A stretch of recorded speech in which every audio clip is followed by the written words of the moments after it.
Bukod sa mga pangakong reforma sa hanay ng PNP, tututukan din daw ni PNP Chief Nicolas Torre ang kaligtasan ng mga mamamahayag.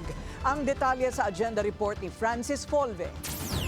Pinangunahan ni PNP Chief Nicolas Torre, NAPOLCOM Vice Chairperson Rafael Calinisan at PNP Spokesperson Jean Fajardo ang Media Invitational Shoot Fest sabay sa pagtatapos ng election gun ban nitong June 11. Mala-homecoming din ito kay General Torre na dati ring naging District Director ng QCPD. Kasama raw sa isusulong ng kanyang liderato ay ang kaligtasan ng mga mamamahayag. We want the media to be safe. Hindi acceptable na ang messengers are being shot. Literally and figuratively. Okay? The messengers are messengers. They have to be protected at all times. Isang paraan daw dito ang pagiging responsableng gun owner. Sa datos ng National Election Monitoring Action Center ng PNP sa pagtatapos ng gun ban, umabot sa mahigit 3,600 ang nahuli nationwide. Mahigit 3,700 na armas naman ang nakumpiska. Pinakamaraming nahuli sa NCR na sinundan ng Central Luzon, Central Visayas at Calabarzon. Kahit wala na yung Comelec control, nandyan pa rin ang batas, ha?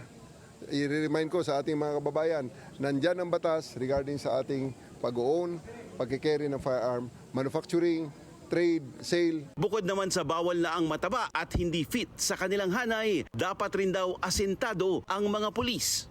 Alam nyo, ito ang last recourse and last tool na ginagamit ng ating mga, na allowed na gamitin ng ating mga pulis. No? So, kailangan pag nag-final option na tayo, we have to be very, very sure of what we are doing aside from the fact na dapat alam natin ang batas na nagsusurround sa paggamit nito. So in terms of proficiency and efficiency in the use of firearm, very, very important yan. Sapagkat buhay ang nakataya rito eh.